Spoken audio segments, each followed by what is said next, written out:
What's up, everybody? It's your main man, Ken, three times, and today we are back with another banger interview. The last interview we did on this channel got 100 views, and so it seems that you guys really enjoy these interviews that are happening on the channel, and so we decided to pull through with another interview for you guys. And so today's interview is with an upcoming YouTuber. So last interview we interviewed a well-established YouTuber named John Makes Nerds, but today we're interviewing a upcoming YouTuber, a YouTuber that's on the rise, a YouTuber that's trying to make a come up. This is TT Casanova. Introduce yourself to the audience, TT Yo, Casanova. what is good, everybody? It's your boy TT Casanova. I'm here for this interview with my boy Ken. Y'all probably know him as the Utility Belt or Ken three times. I know him as Ken. So, yeah, Yeah, good. exactly. And so just to start off right off the bat, um, I asked this question to everybody when I first interviewed them, but right off the bat, my question is this: what does the TT Casanova brand value? What is the core mission of the TT Casanova channel, and what do they value, and what do most importantly you envision in your channel and in your brand?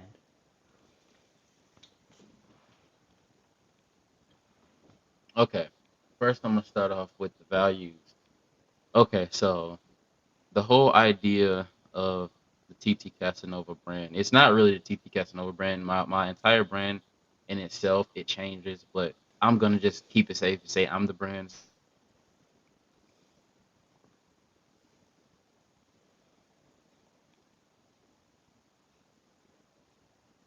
TT Casanova brand is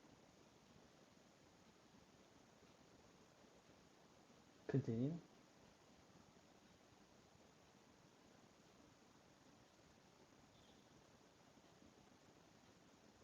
My apologies. My my mic had failed on my computer. Yeah, it's doing weird stuff. But yeah. So me as the brand, basically, my whole thing is to essentially just bring laughs to people's faces and be able to make a living out of it. Basically, make laughs the new currency for me. And of course, laughing alone won't necessarily feed my family and shit like that. So I'm thinking of starting a way for people to donate and even, you know, gonna do giveaways and help out as much as I can. But I'm definitely gonna carry out the plans that I have envisioned, which ties into the other part. Like my envisioning for what the brand is going to do is, like I said before, we're going to try to make smiles the new currency, as well as try to be be a brand that's worth remembering.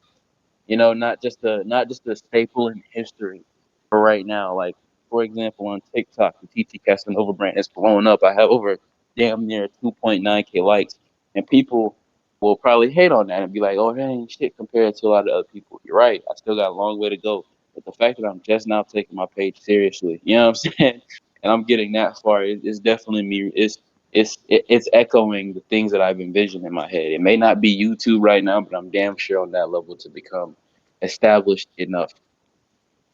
So yeah, I think to sum it up, the goals that I envision for the brand is to just expand more and to have a lot more laughs in the world rather than people feeling depressed, down, or alone, or like somebody can't make them laugh. Because I started off honestly with watching YouTubers like Dash EXP, T Pendle, Corey Kenshin.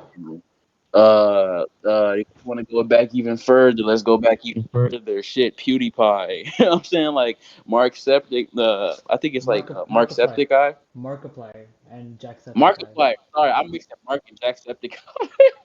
That's how you know I watched both of them. Like, my memory got a little hazy there, but yeah, man. Like, I remember seeing all of these YouTubers, and at the time feeling depressed and seeing myself in them, and I'm just like, yeah, I can do that one day.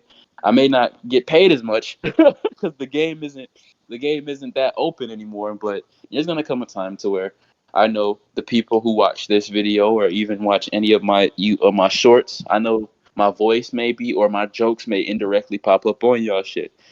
So if that happens, like it has been happening, I'm gonna keep continuing to push forward with a smile on my face, knowing that I've already made it. I just need to see it for myself. 100%, bro. That's But yeah, 100. next question. Um, Yeah. so I would like to segue into the next question. So you talked about smiling, right? Have you ever heard of the inner smile? Mm-mm. It is a concept in Taoism, and it is basically an idea of basically alchemicalizing your inner organs and your inner system with planetary energies, alchemical frequencies, and most importantly, like holistic healing. So my question to you is this: is that I like to open up a question or like a conversation about alchemy, because I think alchemy is a really important part of spirituality. What do you think is the I don't. core? I was gonna say I don't. Go ahead. I think even if you don't like think you know alchemy, everybody practices alchemy to a certain extent. For example, you freaking mix let me give a basic example. You putting some concentrate in some water and turning it into juice. That's alchemy. You know, like you cooking Yeah, is it's the same alchemy. way people will be like kitchen witches. Yeah, I get you. Yeah, kitchen witches, exactly. So my question to you is simply this: what do you think is the best step to make a not maybe not a perfect but an idealistic alchemical transformation? Because you had talked about smiling, you talk about, and that's great, but we're talking, but smiles only last so long. What really what really solidifies and what literally cements you as a person is if you're able to internally smile and stuff like that. So how would you say the TT Casanova brand helps people tap into the inner smile and stuff like that rather than just the outer smile? That's also what I meant by bringing smiles. Like I didn't just mean on the level of physicality. That's like I went into detail about how, like for example, to use me as the example, right? Rather than just some random fan. Like with me, the inner smile happened with seeing YouTubers that were like me. Simply them being themselves was enough for me to have that inner smile and me being able to relate and see funny things. So I know me as a person, like I've made many people, and I can say this, like I can say this openly and proudly. I have made many people laugh. I've probably saved a few lives with a few jokes that have been funny enough. Like no bullshit. There have been people who have been depressed and they used to go to the school that I went to. I don't want to say too much because I know people dox people and I'm not trying to get my information reaped away from me. So literally, yeah, man, like seeing this, just being myself. I think I can inspire the inner smile by being myself. I don't have to try too hard. Like if somebody don't have an inner smile when they see me, okay, it's not, no, it's nothing bad on that person. My mentality personally is different, but I'm gonna be honest and be neutral. So it's nothing wrong on that person for not getting a smile when they see my content, or for not feeling like it's relatable, or for feeling like it's nothing wrong with that person. It's there's hundreds of other people that are doing the same mission I'm on. So I don't mind sharing the glory with somebody else. And I think that's another thing too, like that gets people caught up in trying to inspire people to have a quote unquote inner smile. And it's because they're so prideful in their art. Not to say it's a bad thing, but it becomes poisonous when the pride replaces the actual satisfaction with knowing that your mission does not have to be carried alone. So, yeah. Interesting. Okay, so you're saying that basically the inner smile that you're trying to give, like that alchemical transformation that you're trying to create, is people alchemizing in a way like seeing like the way you're trying to basically continue the cycle, basically. The way you seen Yeah, yourself and the way that like you seen yourself in other YouTubers, you want people to see themselves in you, basically. pretty much. I'm not. I know I'm not all inclusive though. Like I can't really relate to everybody. Like everybody in the world. Like I don't know everybody to be able to say if I could or not. But I damn sure can say that to know that I'm inspired. Like at least I can say hundreds because I have thousands of followers, or at least 1,000 followers and thousands of likes and views on TikTok. So it feels good to know that I can inspire thousands in a matter of a few minutes or seconds. So yeah, I can definitely say like I'm continuing that cycle, because somebody on TikTok or somebody on Instagram, even though you know how people are about social media, they're like, oh, social media is so poisoning, social media is so this, social media is so that. Social media is how I was able to potentially save people from feeling alone. Social media was the reason I was able to make some of my own friends feel happy in moments where they just felt like shit. Social media is the reason I was inspired to create a smile in a world full of sadness and anger. And just straight up overprotectiveness of their own feelings too, because people have become so concealed, angry, and sad. No one gives a fuck about a smile anymore. Everybody's so focused on trying to tell somebody, oh, social media is bad. This is evil. This is evil. What if you used it for good? A fucking hammer can't be evil unless you throw it at somebody. And the point I'm trying to use that analogy for is social media is not a bad thing unless you go into the realms of areas that are bad. You don't have to go there. You don't have to Google search something that's shitty that'll fuck up your entire day. You don't have to be on Instagram following certain pages. I do because I like to observe, and that calls for a response sometimes. But in order to sum up the whole, my whole answer is just, yeah, I'm continuing the cycle by making people smile. But I'm also telling people and leading by example that social media doesn't have to be seen as this evil tycoon of where, oh, higher ups are just trying to program. Like, you program yourself every day. You know what I'm saying? So I'm just trying to lead by example to show it's not that deep. It is that deep because it can affect people to be happy, but it's not that deep in the regard of as soon as you touch a damn app, your whole face will disintegrate. Like, it's not that serious. But yeah, go ahead. Um, yeah, I think that's definitely valid, and it's crazy because I don't know if you watched my interview with Ja a few days ago, but I asked Ja basically, what do you think is the biggest weapon used in spiritual warfare today? And he said social media, which is kind of crazy It because is. That's why I'm combating. I'm combating using it. Like that's what my whole point about trying to create smiles comes from. I know how powerful it is, but I also know the person that holds the phone, holds the mouse, holds the keyboard. You also have full power to block, delete, leave, backspace. You can do anything. You could scroll. literally block out all the negative shit right now if you were to set your settings the right way. Yeah, you can make your own For You And page. then yeah, and then not to mention, you could also if people have a problem, like for example, for people who see Instagram as the issue and all of the porn bots on Instagram and all of the I'm gonna say orange to save because I don't want to ban you. I don't know how they feel about this word on YouTube, but all of the orange bots and stuff, like they'll literally be like on Twitter and Instagram. As soon as you open your phone, just straight cakes in your face. Like, no, bro. I'm trying. I want to be up here and watch something funny. Well, but at the same time, why would I sit up here and complain about it when I could just block, delete, move on? It makes no sense to me, oh, social media is so evil, but you still on social media. Yeah, exactly. Like, I'm one of those few people that like I straight up be seeing people and it's like, how can you say social media is evil, but you're eating off social media? You're living from social media. Your dreams are backed by social media. Like, how you get your news is literally a form of social media. You spitting, you Like, spitting, man. you spitting, you spitting. You know what I'm saying? And so, in this world where people are wielding social media to harm people, you're trying to say that you're trying to make a difference and wield social media, and instead of using social media as a weapon, you're trying to use it as a tool. Instead of cutting people down, you're trying to build people up. Yes, for real. And sometimes I can admit, sometimes like I have made like dark humor jokes, etc. But I come from the point of humor. You know what I'm saying? I come from the point of humor. Like, jokes could be offensive, even if it's a regular joke. In today's world, bruh, every you breathe wrong, you could be called an offensive prick for some reason. Like as soon as you breathe wrong in today's world. So, like, literally, me being someone who's bringing smiles and stuff, and even being bluntly real with my moments.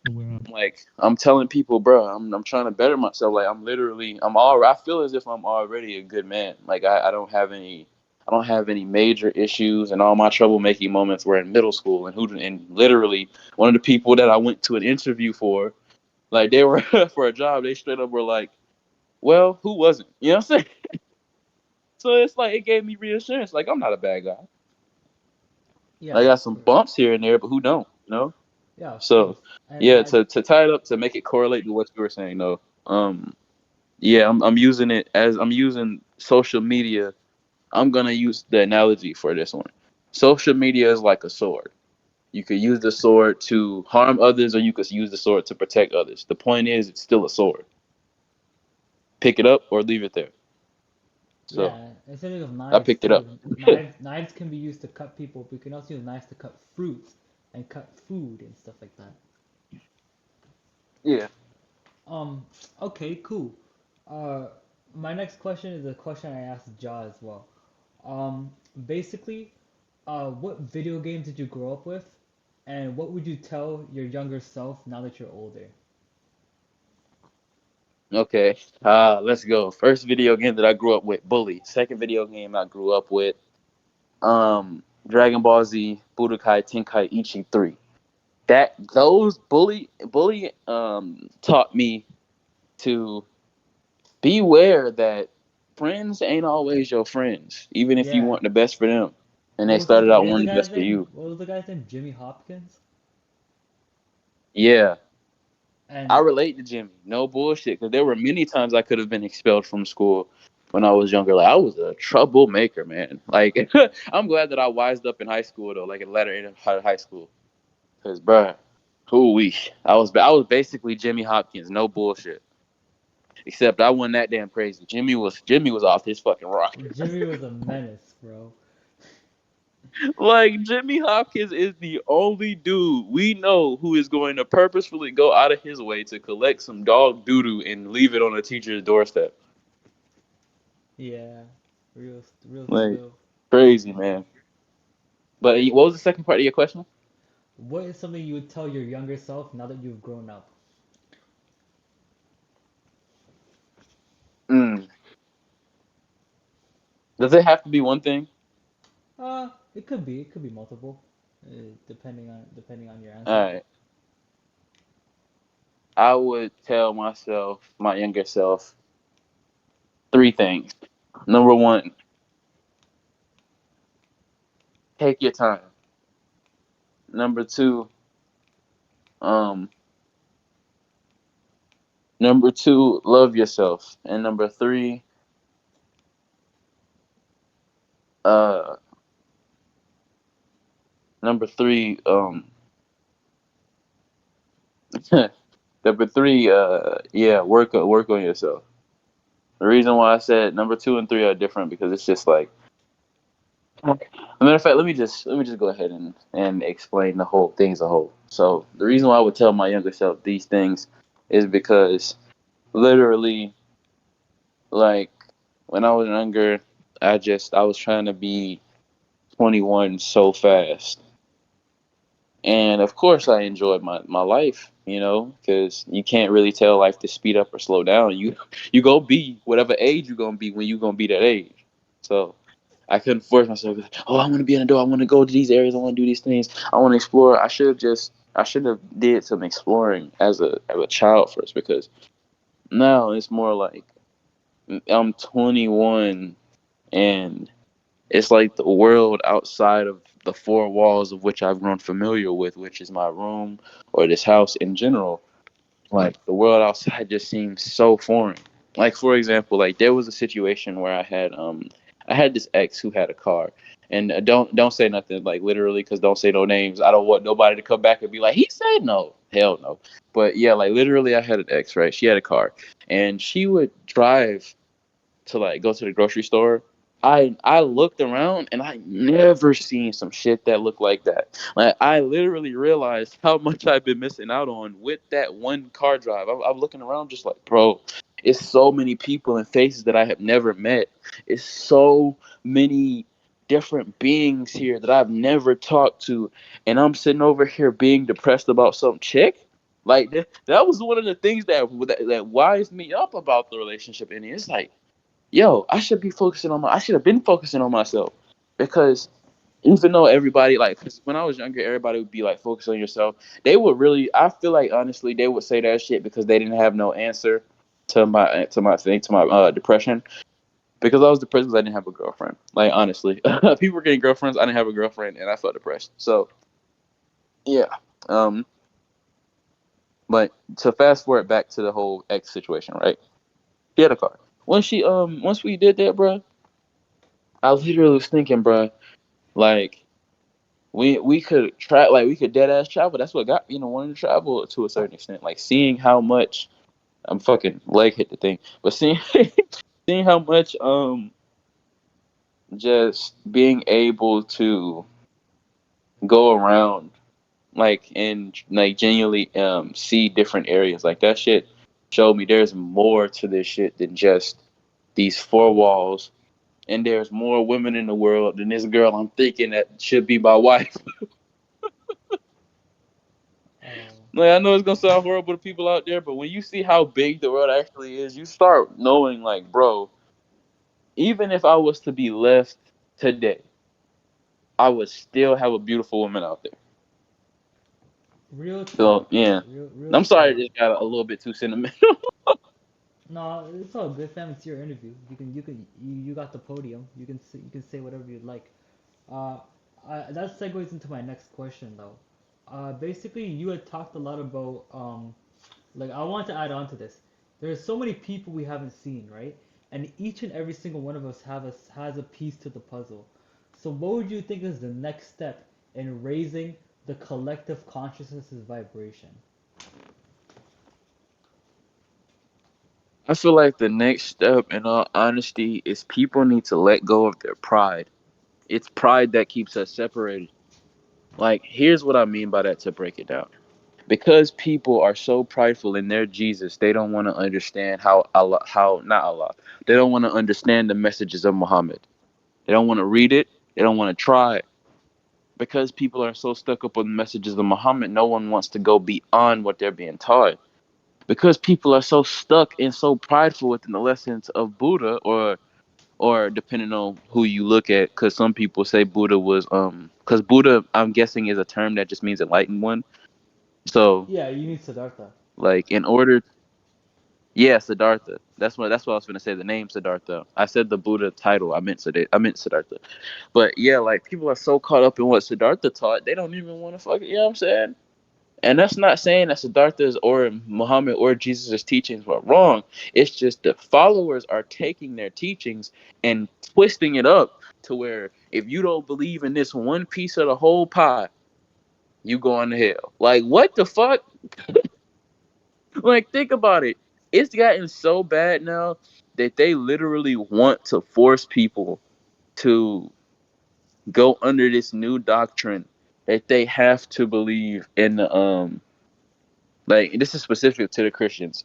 Yet you have to believe in Jesus in order to make it to heaven. Who said that? And even if you were to go off of biblical understanding, because I'm pretty sure there is a verse that says that, right? And I know there's somebody out there waiting, but it says chapter this, verse this. You know what I'm saying? I already know, bro. But seriously, like, who the fuck? In all honesty, who has proof that this is the 100% only way? And why are we forcing this on our kids before they understand what it is? Why are we forcing them to go to, like, why are we forcing them to do these things? You know what I'm saying?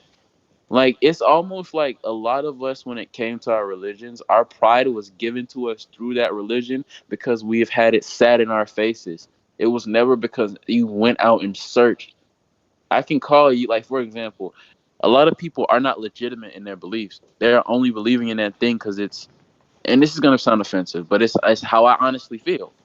They're only centered in that, in their beliefs, like the way they are, because it was handed to them in a certain amount of, not a certain amount of time. It was handed to them at a certain time. You spitting? Like, You it's spitting? not like you, for example, like, oh, thank you. But for example, like, you don't see at least I don't see many Muslims that used to be Christians. I don't know any of them. You know what I'm saying? So when I say that, I'm talking about in the regard of they grew up in a Christian household, they whole family Christian. I don't know any Muslims personally that I can say that that's a fact, like a fact that they just went from, they just chose it. And even if it was true, I can say I respect you. I respect you because just like the people who, you know what I'm saying, because none of us really know any better, you went to seek out because you acknowledge that fact that you may not know. Some people just don't want to acknowledge that fact and they stick so prideful into their own belief that they don't even want to listen to nobody else. For example, it's still people that argue amongst each other about the Bible when like for example, like yeah, they argue amongst each other about the Bible and they don't even want to accept the fact that it says in that same Bible, you ye are gods, sons and daughter of creation, or sons and daughter of God, basically. And even Jesus Christ himself, when he was accused of blasphemy by the Jews, he told the Jews, "Does it not say in your law that you are gods?" Yeah, that's what I'm quoting. Sorry, I had missaid it. Excuse me. Sorry, people. Yeah, like Which, literally, but the it scripture, says that. but the scripture you're referring to is Psalms 82. It's Psalms 82:6, isn't it? Yeah. Yeah, yeah, man. Yeah, it's just too much pride. Don't nobody want to get over their pride so they can come together for their children. Everybody just want to be, oh, thank you, Jesus, thank you, Lord. Don't nobody ever just like, and this is not even a shot specifically to Christians. I'm saying that because I could do it for Muslims too. Alhamdulillah, like they'll straight up just say their whole prayer, but they won't even let their children truthfully understand what God wants them to see. Who's to say that God didn't make all these extra religions for the sole purpose of knowing that people cannot study the same way? Think about it. We all have differences as people. If we were all the exact same, would we really even need any nuance in anything else? We all like the same shit. We all look the same way. We all act the same way. So it's like our differences should be like our differences as people. And God, and if we're using theology, a theologist's perspective, God knew. You know what I'm saying? God knew these people gonna be different. God knew, like God already knew. God knew every hair that was gonna be on your head before you knew it. Before you knew it. You know what I'm saying? So it's like, if that's the case, then that means God clearly knows about what these people were gonna do, the religions they were gonna create, etc. But it was allowed to happen, and some of them are allowed to even live today. That's True. why I don't understand this idea that people are just like, my belief is the truth. No, my belief is the truth. You could all be right at the same damn time, but still wrong. You knew all that, right? And for the people who are caught up in the way my delivery was, there'll be probably some that'll be like, oh, it's a contradiction. Life is a contradiction. We say life has meaning, but the shit literally, like it literally, you, oh my God. God, I'm asked the creator, please give me the proper usage of words because I don't want to set nobody off. Okay, so we say life has meaning, but it could also be very much so argued that life doesn't have any meaning at all. For example, how many times have we seen people killed? When I say killed, I don't mean live murder. I'm talking about like on the news. Countless times. So if we've seen it many times, and it's just a complete repeating cycle of bury a body, have a funeral, all this shit, bro. What I'm trying to basically tell you, I hope I said this right. Shit. Yeah. Basically, what I'm trying to say is when you get buried underneath the ground, nigga, all that meaning that you have for life disappears with the body. Especially if you believe in an afterlife. I do. So that means this life ain't gonna mean shit outside of what you wanted to mean. Like, so, hey, maybe it do, maybe it don't. I don't know. I just know that the time will come which the answers shall be revealed. And I'm hoping that people don't reject the truth because their cognitive dissonance is telling them, I want to be this because it's comfortable for me. Like I've noticed, even some people are so prideful in their religion, they don't even want to hear about the extraterrestrial conversation because literally they'll have a whole conversation in Congress about it. Well, I don't want to see that. I don't want to see that. What you mean you don't want to see that? What if these motherfuckers come down here today? What you mean you don't want to see that? Like I've had someone tell me that. They said, I don't want to see that. I'm not comfortable. What you mean?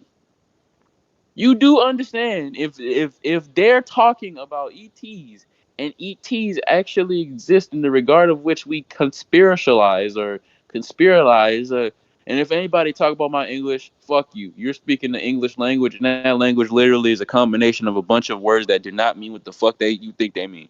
So, like, I'm getting on everybody ass today. But the point I'm trying to make is literally this right here, bro. Right? Our pride is getting in the way. Our pride in the things we think we understand is getting in the way. Our pride in wanting to become so much smarter than the other person is getting in the way. Our pride of feeling like we're better than another person or more holier than thou because we believe a certain way is getting in the way.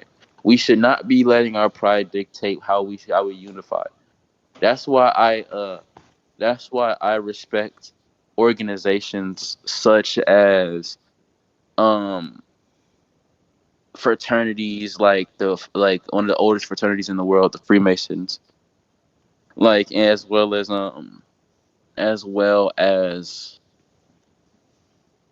the Shriners. I believe the Shriners.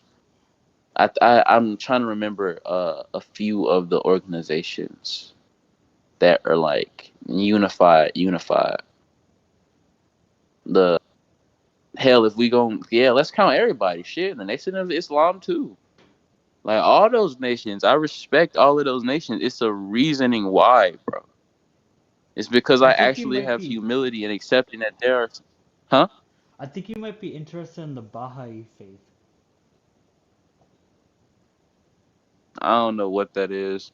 It's basically a faith that believes that God progressively reveals himself through manifestations of all the religious founders. So, Abraham, Krishna, Zoroaster, Jesus, Muhammad, Buddha. Basically, what they believe is that God progressively revealed himself through all the world religions and stuff like that. And That basically, would yeah, that would make sense. That makes a lot of sense to me because it's like in my eyes, I don't think the creator would have these religions down here for no reason. Especially knowing that they could just destroy it all. Like, you ever thought about that? Like, a lot of the civilizations and their religions are like, even though I have a deep respect for each and everything, including the things I don't know about, dog, a lot of their religions and stuff like vanished in time. We still got religions now that like stood since the ages of those civilizations. You know what I'm saying? So it's like, if God wanted to destroy these societies, etc., because I see every religion as a society. Because like people think there isn't a societal thing with certain religious groups. They're wrong. They're so wrong. Like for example, you can speak for yourself, bro. Isn't there an entire quote unquote Muslim society when it comes to how you study Islam? definitely, absolutely, Like, because I noticed for you it's more online than it is physical. for sure, for sure. And another thing is that okay. Do you mind if I segue into my last two questions? Yeah. Okay, so my second last question is this. Basically, the question is centered on meditation. Basically, what is your relationship with meditation like, and how do you think we can get better results from our meditations and better results from our from our meditation practices and stuff like that? Um, I think about that. Sorry, I had yawned. But I'm thinking, I think that My relationship with meditation. Hold on. My relationship with meditation is more based in like just the idea of like I feel like it's really hard to put this into words. You know, I'm gonna make it real simple. I feel like meditation is a good key to relax the mind as well as to have self exploration of the mind. Because like in meditation, your intrusive thoughts will try to fuck up your concentration, etc. So it shows you that you are either a chaotic minded person at times or cloudy minded, depending on what you're focusing on or what's being shown to you. So, yeah, I would say my relationship with meditation is pretty good. And I feel like something that would help people in their meditation would be two things. You know, the eye covers that you get when you get a bed, Yeah, like when you about to go to sleep? yeah. Those can help with keeping your eyes closed and staying focused on the meditation. Number two, um, focus on the breathing rather than trying to project from your mind. Because I notice people hear meditation and they think mental projection. No, like if you're going to do that and meditate, that's fine, but try to meditate in the most simplistic way you can first.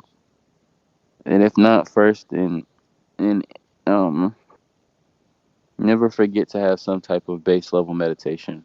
Like just even if it's just standing there, breathing and thinking about something, or doing your little or doing qigong, etc. Like there's so many different ways to meditate, or at least in my eyes. So yeah, Cool. So my last and final question is like a Nardwar ass question. Why should people care about TT Casanova? people should care about TT Casanova because TT Casanova care about the people. I care about the people basically. Like I want people to be happy. I want people to smile. I want people to ask questions. I want people to be so enveloped with knowledge that it pisses them off whenever somebody says something that is vastly incorrect and they're only using bias. I want people to see my content because I do make educational content too, depending on like where. But I want people to see my content and genuinely value me beyond the name because my name is different on many platforms. Like on TikTok, I'm Yasha. Like on many different platforms, I'm known as many different things. So it's literally like I want to be so valuable with just my presence alone that a name does not need to be applied to me every time you see me. You could just witness me as a person and be like, damn, that nigga cool. You know what I'm saying? Like actually have like it's not even that I'm some super duper prophet or super duper. No, I just want to be cool with everybody. Like I don't want to be of the world, but I do want to make an ally in the world because if we have allies in the very world that we share, how the fuck can we lose? The world is your ally, nigga. Who's beating you? You. So yeah, that's I could have made a very bad joke. I'm gonna leave it, but yeah, thank y'all for bringing me up here too. Of course. That this has been the TT Casanova interview, guys. Thank you guys so much for watching. This is the person y'all be Yeah, watching. this nigga y'all be watching. This is y'all be watching. Uh, thank you all so much for watching. Uh, I'm going to be meditating on this interview pretty soon, just like I meditated on my jaw interview. And yeah, this has been Ken three times. Any closing statements for the audience, TT Casanova? uh, yeah, there you go. All right, all right. With that being said, we gone. Ken three times out. We go.